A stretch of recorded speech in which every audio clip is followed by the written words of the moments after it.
Welcome to today's ceremony marking the delivery of the 195th Raptor and the completion of America's Raptor fleet. Please stand for the arrival of the official party.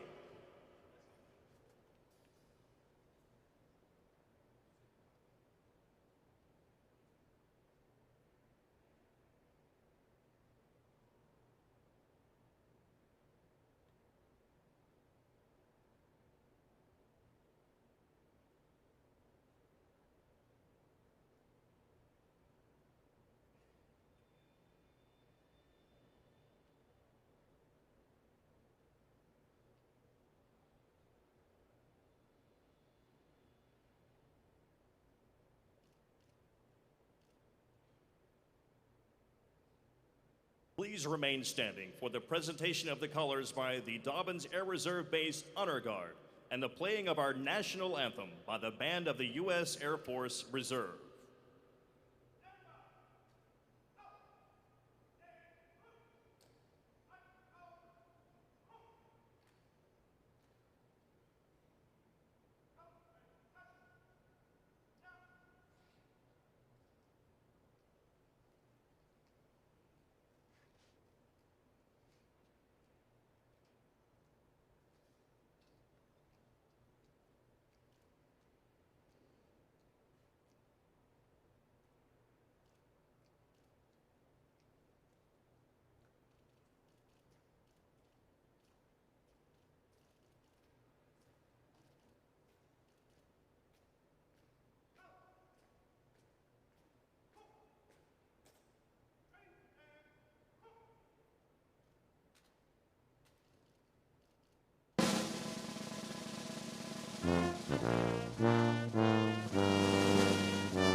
Please be seated.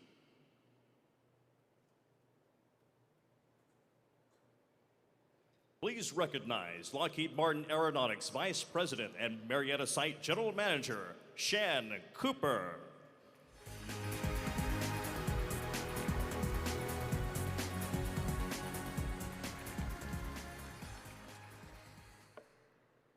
Before I begin introductions of our distinguished guests here today, I want to make you aware of a very important event occurring just across the runway on the Dobbins Air Reserve Base side of our facility.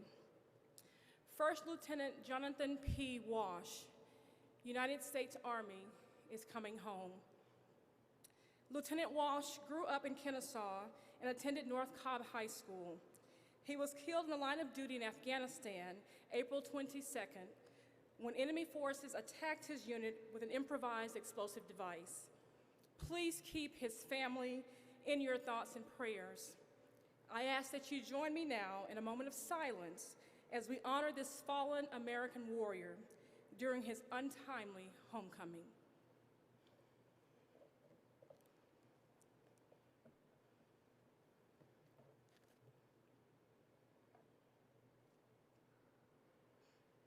Thank you. Good morning, and welcome to all of you. While most days are great days at Marietta's aircraft plant, today is one of the truly more memorable ones. This ceremony marks only the third time in our 61-year history that we get to bookend the first delivery of a new aircraft built in this factory with the final one. Very much like the C-141 and the C-5 before it, the F-22 dramatically changed the way we did business here. The new world of fifth-generation fighters was something completely different for the Marietta team. Parts with incredibly tight tolerances, applying stealth coatings, making sure each F-22 had a radar cross-section roughly equal to a B, and flying at supersonic speeds on every first flight. As I said when the aircraft we're about to deliver rolled off the assembly line last December, we were joined by a host of other people who were all united in one common goal: to design, build, and fly the baddest bird on the planet. Would you agree?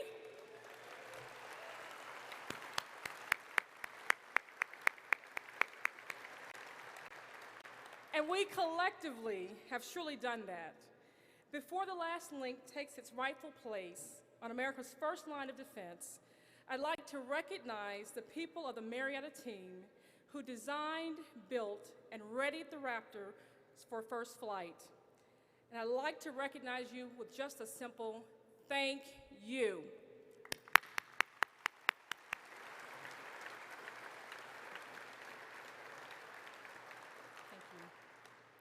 As always, there are many other government and Air Force members of the larger Team Raptor, and a number of them are with us today. Would you please stand as you are introduced? Georgia Senator Johnny Isacson.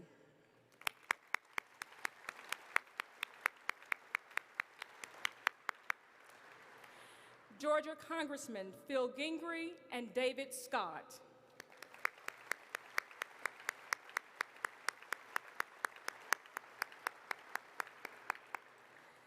The Chief of Staff of the United States Air Force, General Norton Schwarz.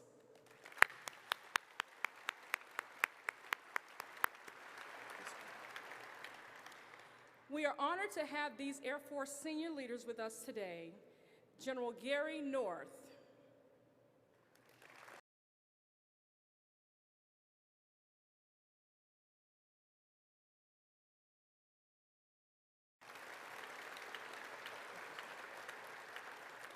General Edward Rice,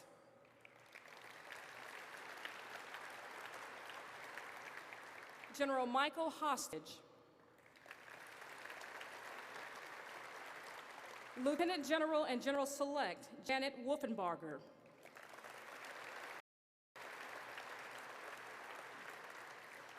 Lockheed Martin Chairman and Chief Executive Officer Robert J. Stevens,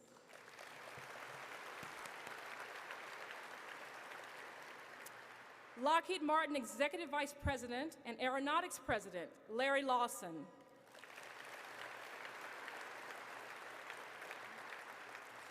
Lockheed Martin Vice President and General Manager for F-16 and F-22 programs, Jeff Babion.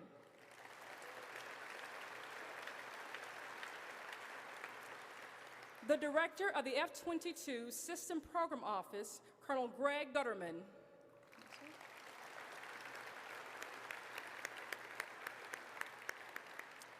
The Commander of the Defense Contract Management Agency, Marietta Site, Colonel John Drohan.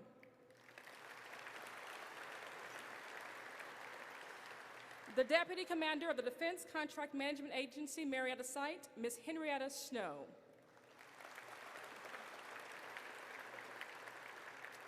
The President of Local Lodge 709, International Association of Machinists and Aerospace Workers, Ms. Denise Rakestraw.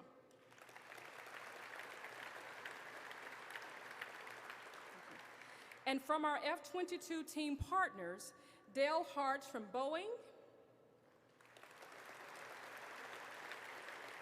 and Chris Flynn from Pratt & Whitney.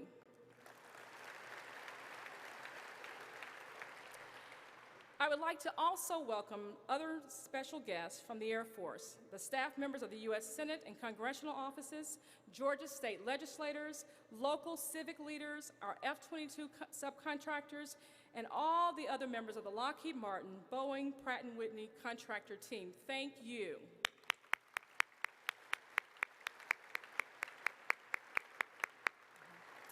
And a special thanks to the Dobbins Air Reserve Base Honor Guard and the band of the U.S. Air Force Reserve from Dobbins Air Force Base, Warner Robins, Georgia, for taking part in today's ceremony. Thank you.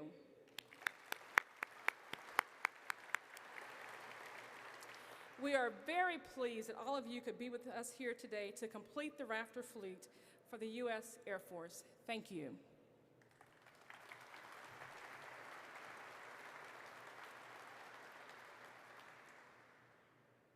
Please recognize Lockheed Martin Executive Vice President and Aeronautics President, Larry Lawson.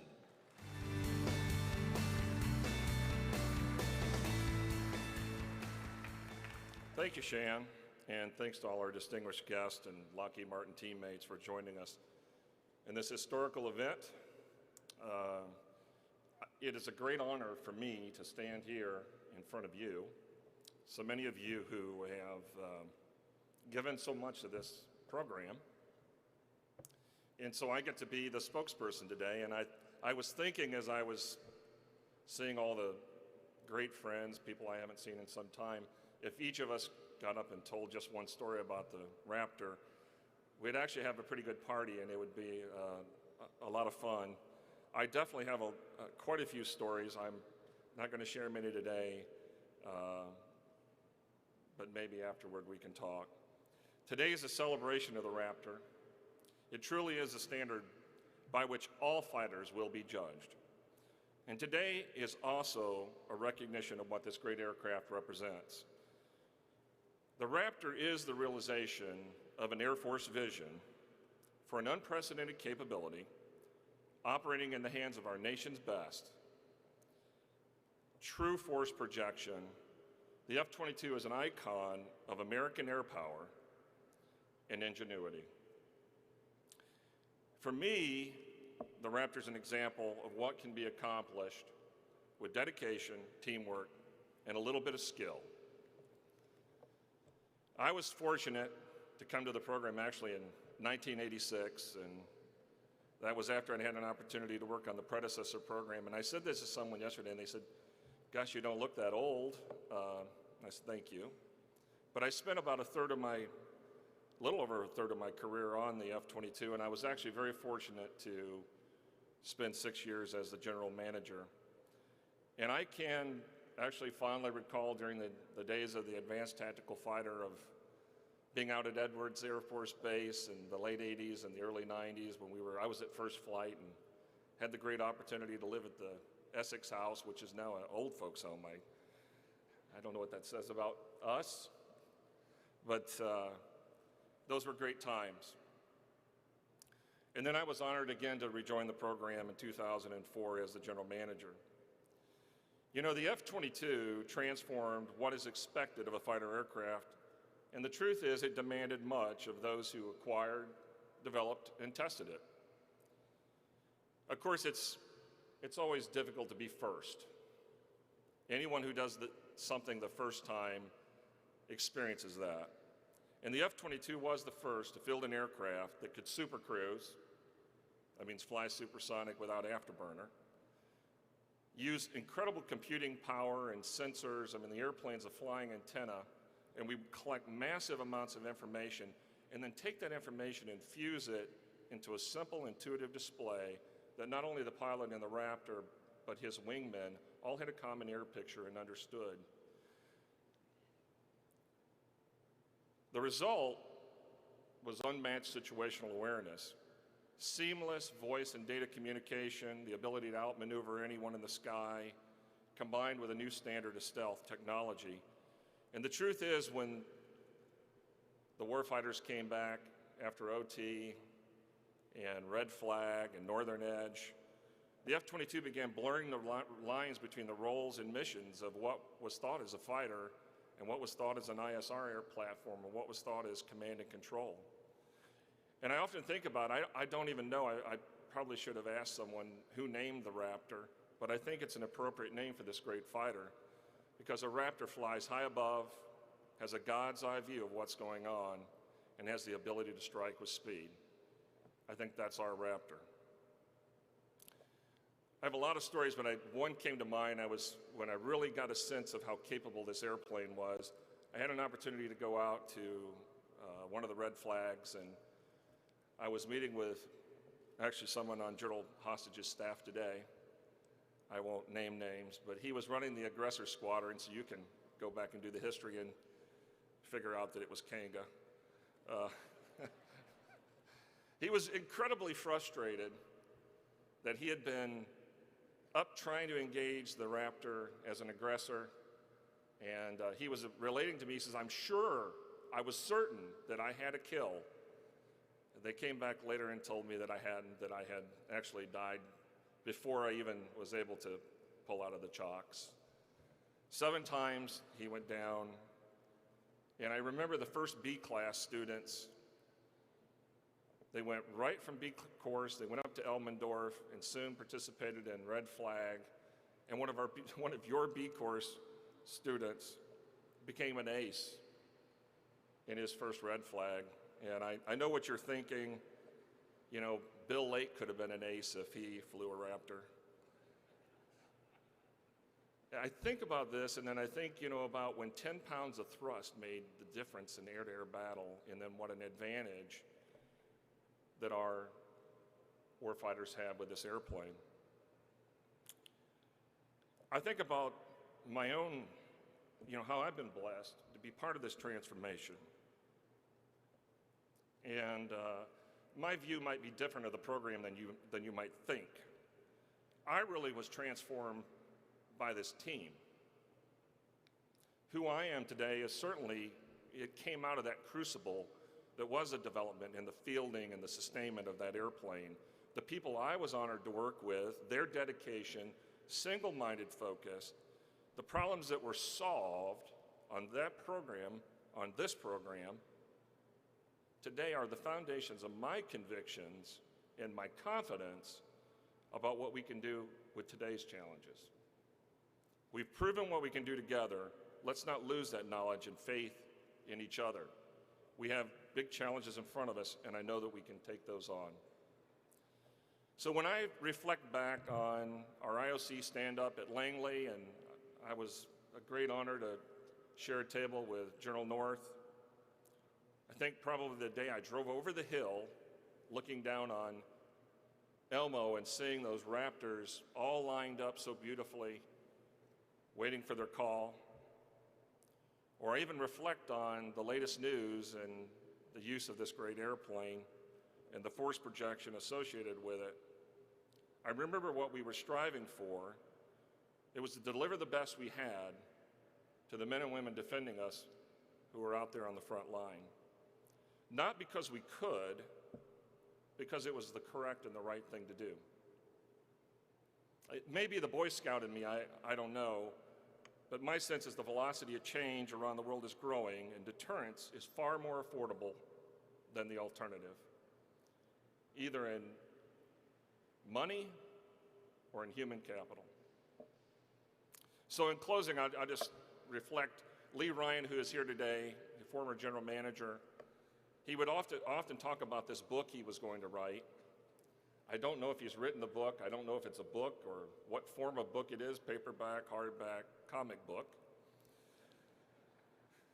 We would be working our way through some difficult circumstance, and Lee would say, that's going to be a chapter in my book. And one day I realized we're living the book. And so while this ceremony marks the delivery of the last Raptor, it is in fact just the next chapter of the legacy of this great airplane. To quote the father of one of our engineers, there are programs that you work on and there are programs that you live. We live the F-22 and we continue to live it. Thank you.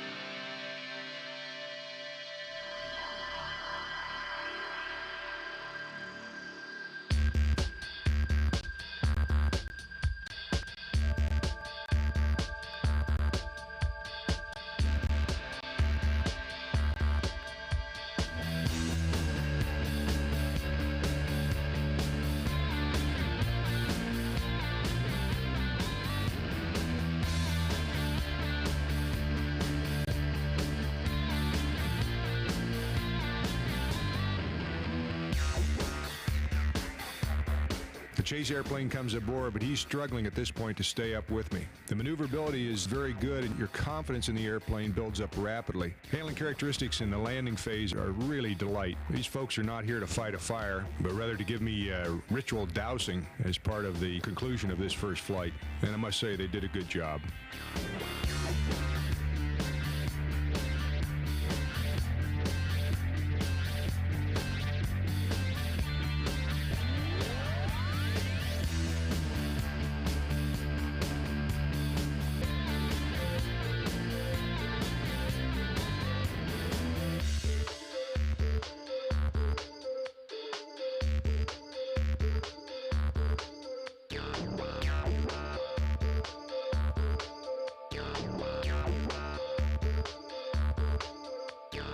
This was a matter of destiny. It had to happen.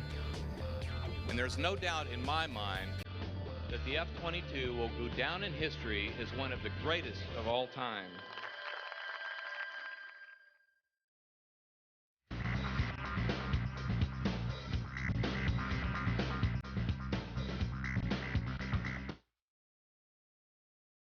Raptor 4087, winds 270 at 5 knots. You are cleared for takeoff.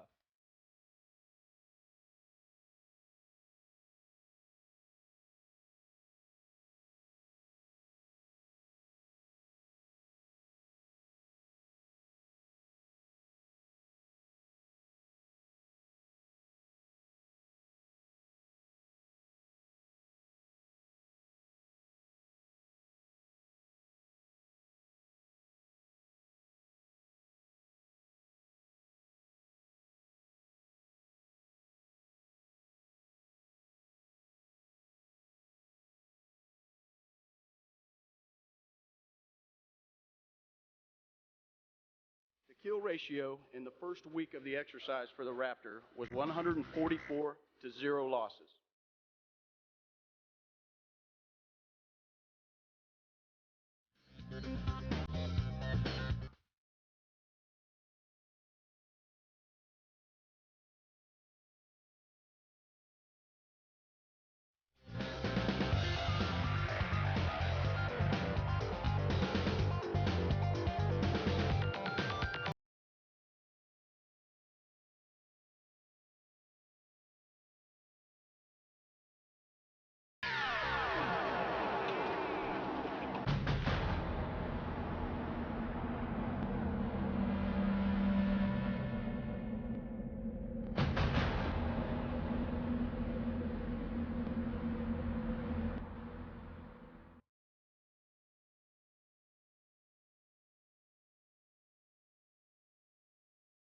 Please recognize the Honorable Johnny Isacson, United States Senator from the state of Georgia.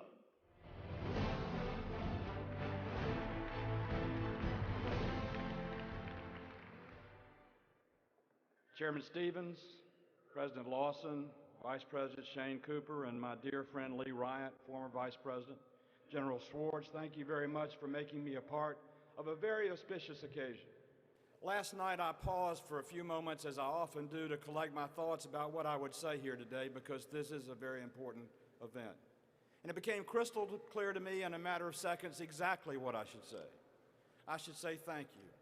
On behalf of a grateful nation, our sons and our daughters who fight, our grandsons and our granddaughters who we pray for, thanks to the workers of Lockheed Martin who have built the finest weapon system ever known to mankind. God bless you for what you've done.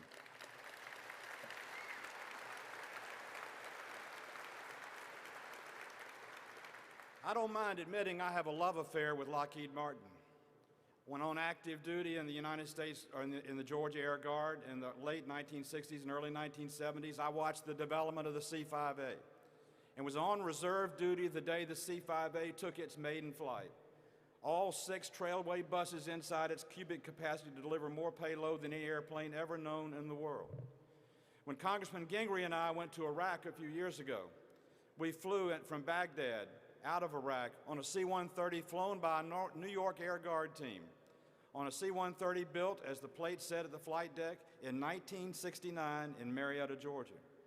And when I left on my most recent trip in Afghanistan, from Kabul to go to Kyrgyzstan, I flew on a C-130J, the finest cargo delivery airplane ever known to mankind, built by the workers of Lockheed Martin in Marietta, Georgia.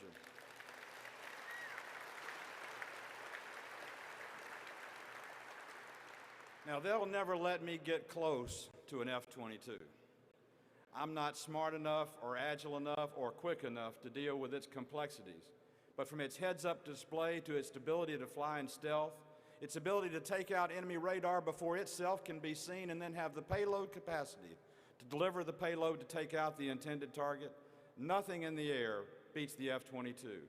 And when the F-35 is finished and fighting in tandem with it, the United States of America will be where it has always been, and that is at the head of air superiority of any nation in the world. And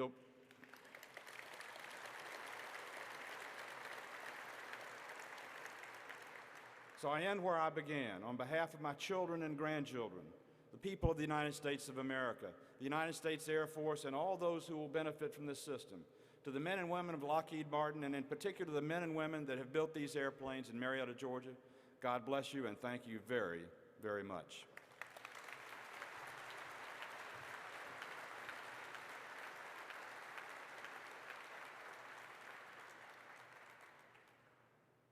Please recognize Lockheed Martin Chairman and Chief Executive Officer, Robert Stevens. Thank you very much. Thank you. Good morning, ladies and gentlemen, distinguished guests. First, let me add my voice to many in welcoming Senator Isacson, Congressman Gingrey, and Congressman Scott, who are with us here today. We're very appreciative for your time. It is through their tireless efforts that we have strength in our national security today, and we hugely appreciate their steadfast effort. I also want to thank Senator Saxby Chambliss, who I visit with often and who I know would like to be here with us today, and all the members of the Georgia delegation for all that they have done to enable us to play a key role in supporting our nation's defense. Thank you all.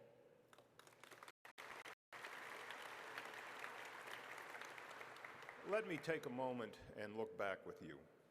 In 1981, fewer than 7 years after the first F-15 was fielded, the United States Air Force began working on its next generation aircraft. At that time, theirs was a bold and sweeping vision, fearlessly undertaken. It was called the Advanced Tactical Fighter, and it was to be like no other airplane ever conceived and do what no other airplane has ever done. The need was compelling and the standards uncompromising. Unprecedented power, performance, maneuverability, and signature with materials and processes that would define the state of the art. Clearly, bringing this concept to reality would constitute a supreme test for all who would design, build, fly, and support what was, at the time, a distant goal.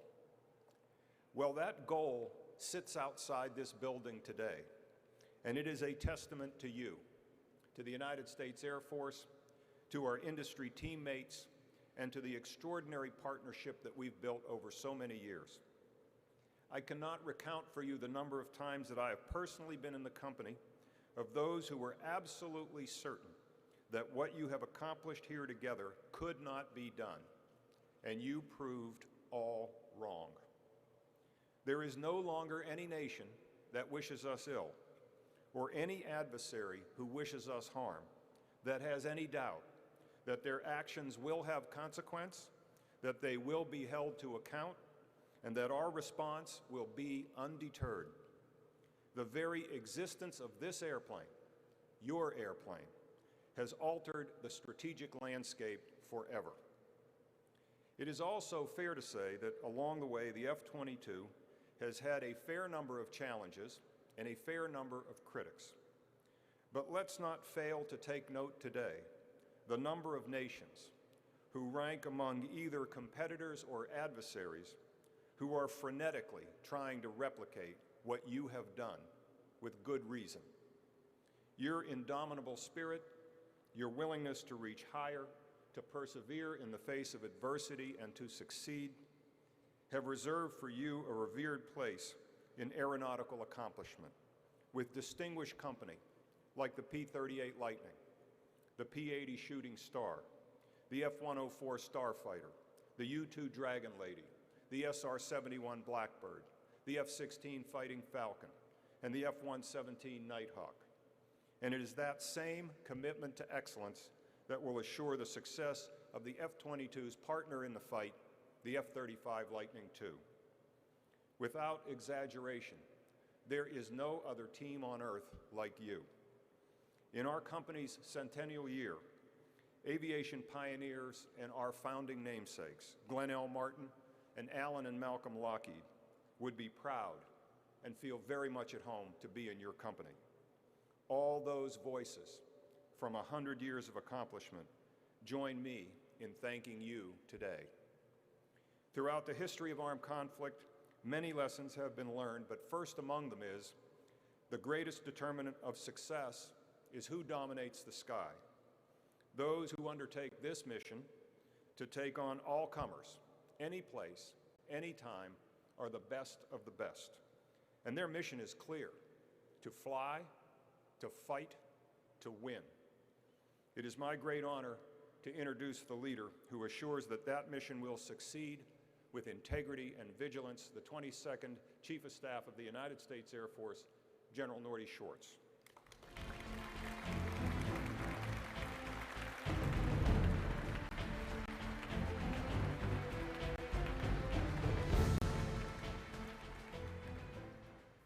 Mr. Stevens, thanks so much for your hospitality and your kindness today. Let me just comment as Bob Stevens approaches the conclusion of his extraordinary career in aerospace. Few people I know have served as well as Bob Stevens in uniform, sir, and as a titan of industry. And few I know are better partners, more caring partners than Bob Stevens is to the men and women of the U.S. Armed Forces. So, sir, thank you so very much.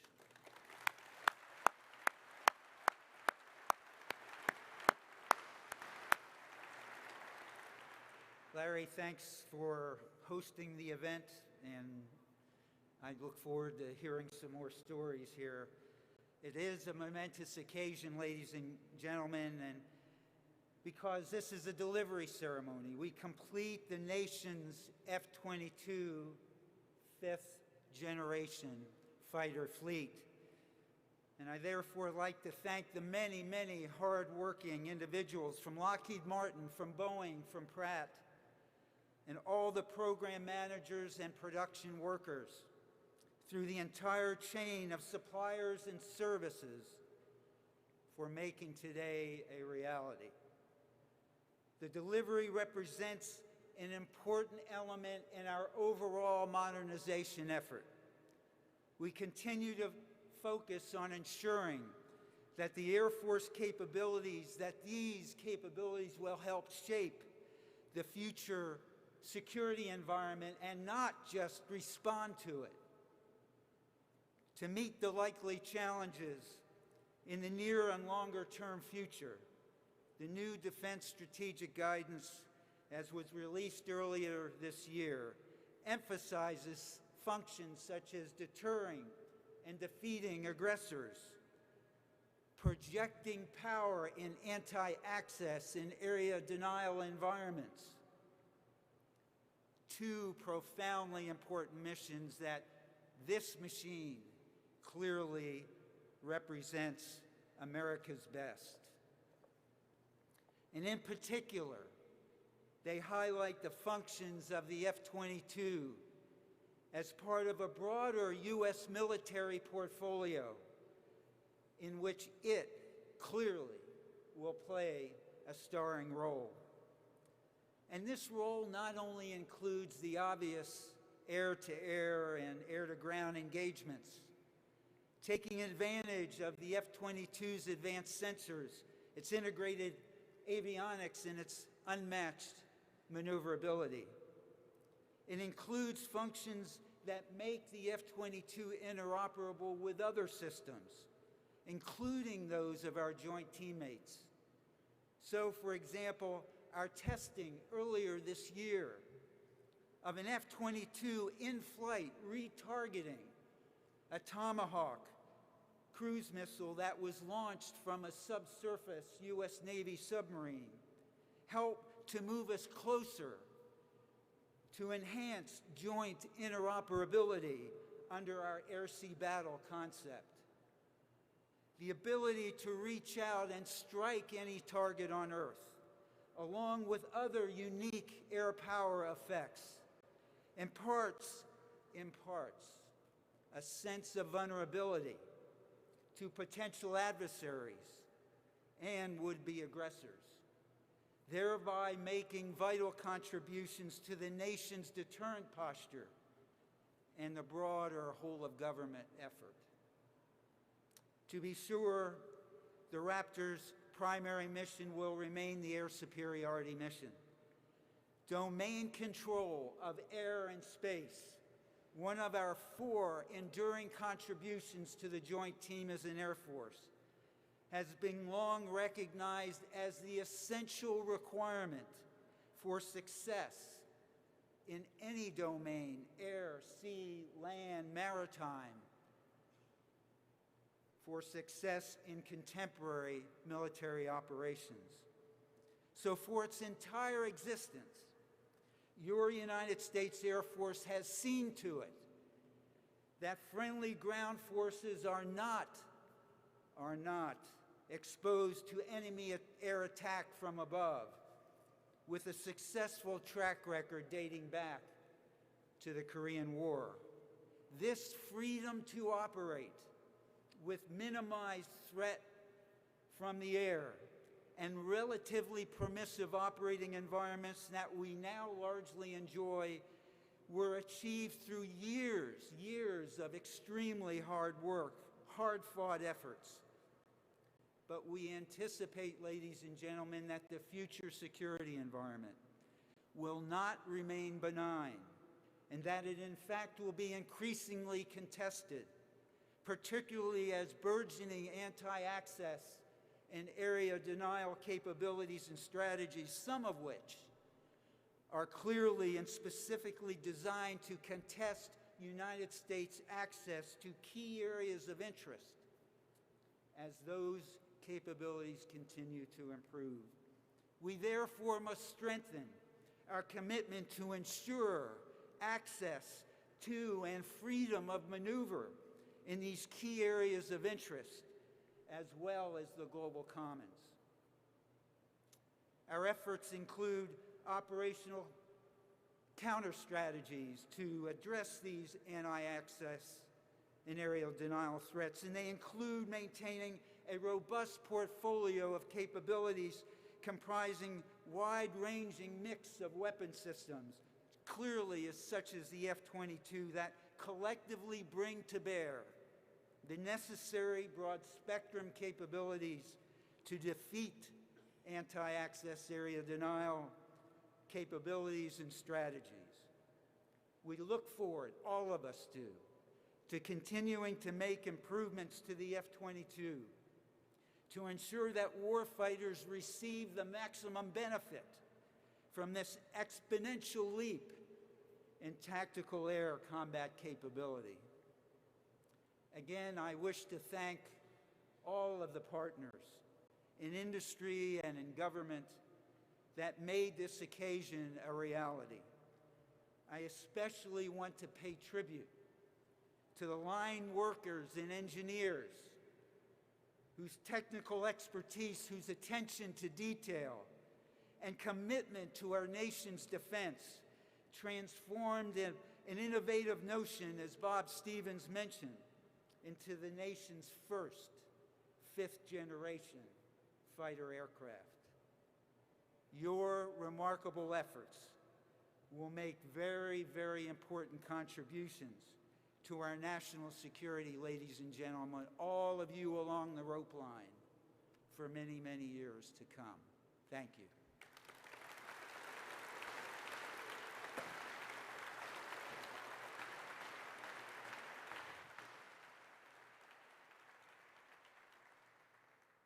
And now, for the passing of the ceremonial key for the 195th Raptor, please recognize Colonel Paul Moga and Staff Sergeant Damon Crawford from the 525 Fighter Squadron at Joint Base Elmendorf, Richardson, Alaska, and Lockheed Martin Vice President and General Manager F-16 and F-22 programs, Jeff Babion.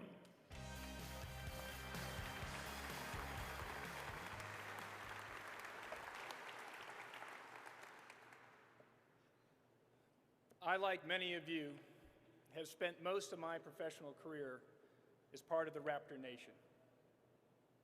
Since joining the program back in 1988, I've been part of a great journey, from prototype to first production flight, from EMD to IOC, and now through 195 delivery ceremonies. One thing has remained constant on that journey. It's been the incredible commitment of all of you, the men and women of the Raptor Nation.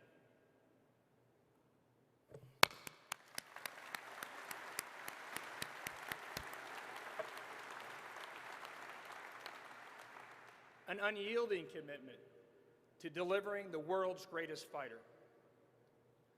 Today's delivery and all before it stand as a testament to that commitment. We have developed an airplane with no equal. One so capable, it redefines air dominance. One by its very presence changes the behavior of world leaders. I think we delivered on that commitment.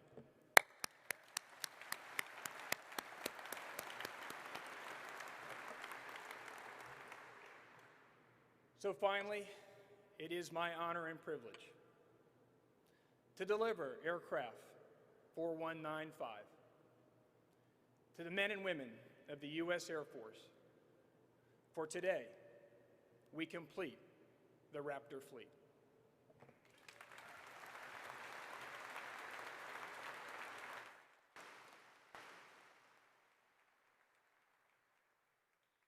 Mr. Babion will now present the ceremonial key to Raptor 4195 to General Schwarz.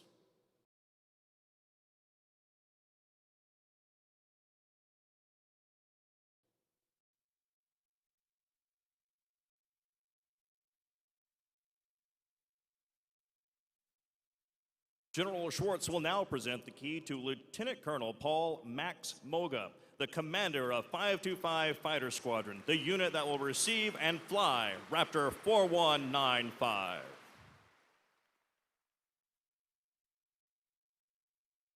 Colonel Moga will now present the key to Staff Sergeant Damon Crawford, crew chief, who will keep the final Raptor fit and ready to fly.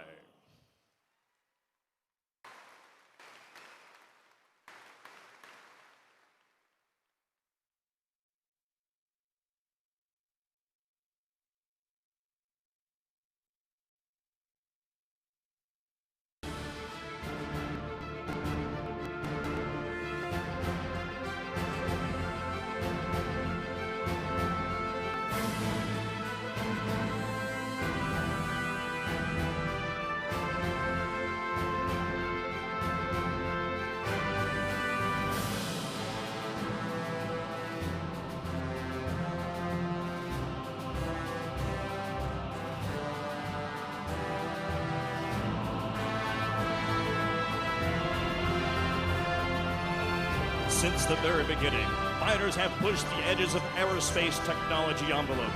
They have always been the most difficult aircraft to design and build.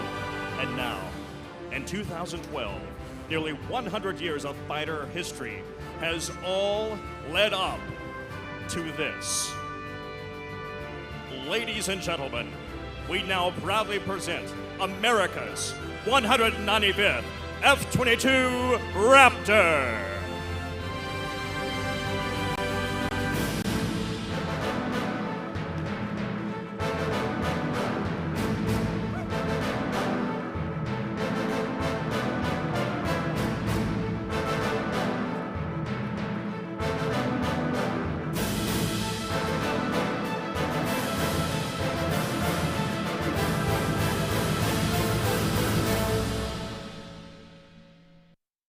Please remain standing for the playing of the Air Force song.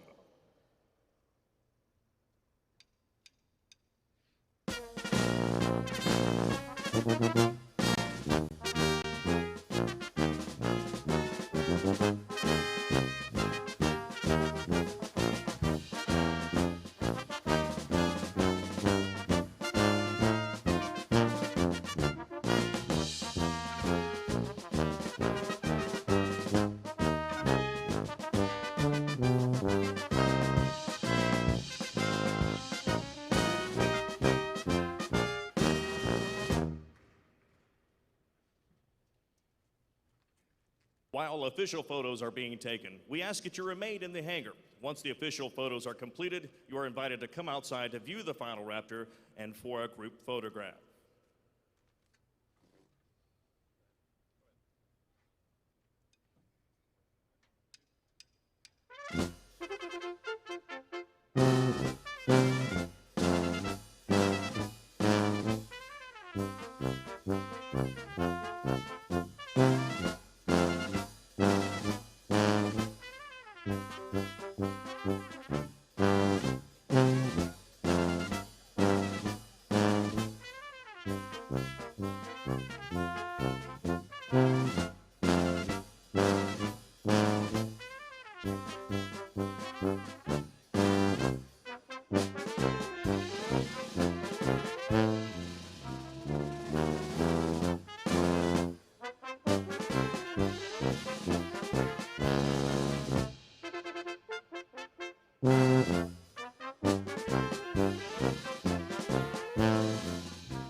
Now that the official photo is complete, you are now invited to come outside to view the final Raptor and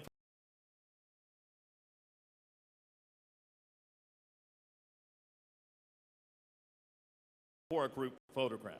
Due to time restraints, there will be only 5 minutes to be in place for the group photograph. Please make your way to the Raptor and be in place. There will be only 5 minutes to be in place for the group photograph. After you have seen Raptor 4195, please pick up your commemorative poster on your way out. The posters are located on 4th Street. One final reminder, the area around the F-22 final delivery ceremony site is a working assembly line. Please observe all FOD and safety rules as you make your way out of the ceremony site. This concludes. Great.